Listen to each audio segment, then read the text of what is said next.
A velhice é um privilégio, mas sua bagagem é pesada.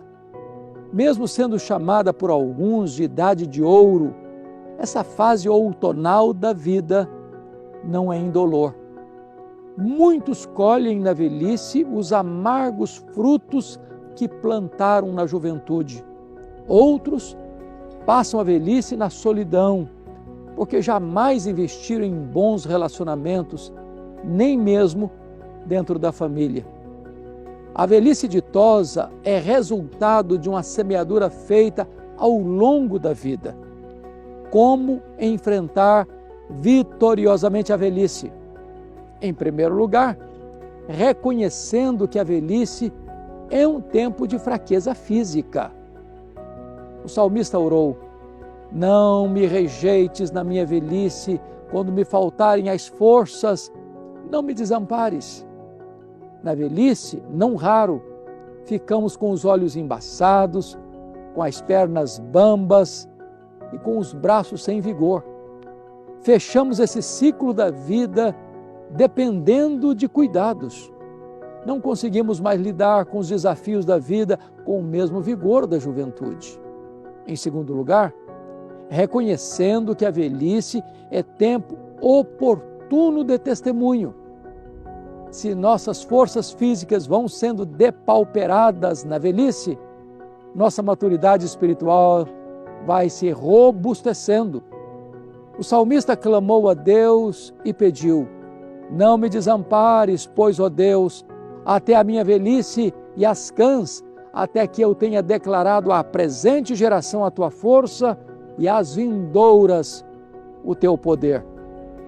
Na Olimpíada da vida, estamos numa corrida de revezamento. Precisamos passar o bastão para nossos filhos e netos com precisão.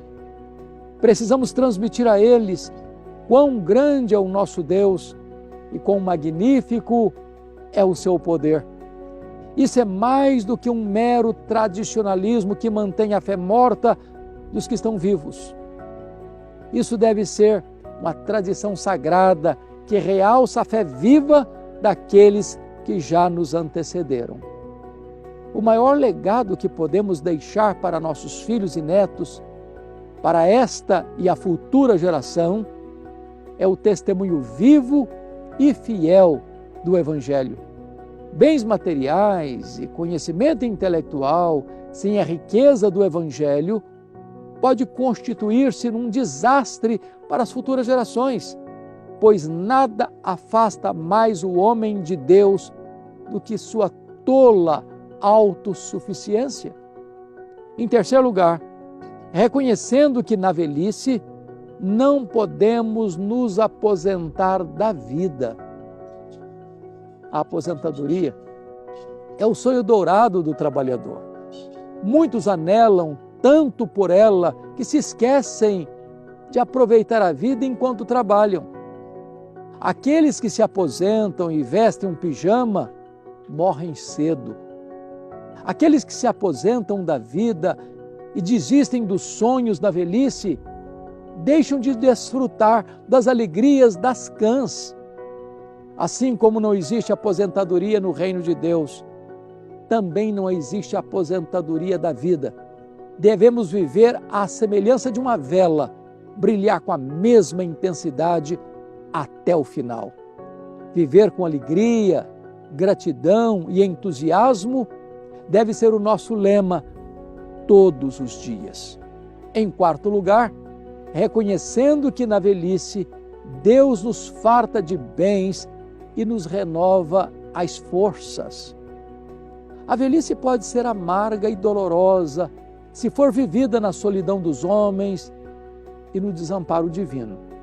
Porém, se estivermos cercados de afeto e amparados pelo braço do Onipotente, poderemos desfrutar gozo inefável e alegria indizível.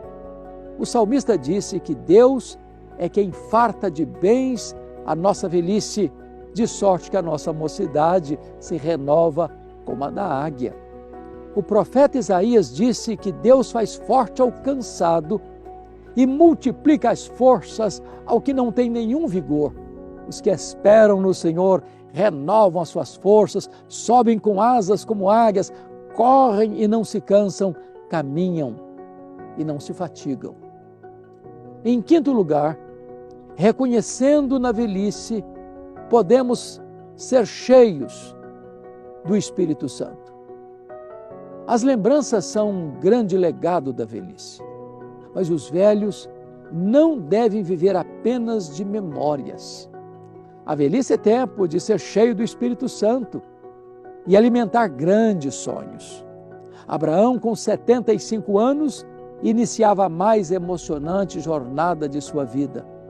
Caleb, com 85 anos, tinha projetos ousados a realizar. Moisés, com 80 anos, liderou seu povo rumo à terra prometida. Mesmo na velhice, podemos produzir muitos frutos. O profeta Joel disse que os velhos, cheios do Espírito Santo, sonharão. Eles olharão para a vida com a visão do farol alto e subirão nos ombros dos gigantes. A velhice não deve ser vista como um fardo, mas como um sublime privilégio. Que Deus nos prepare para essa importante fase da vida.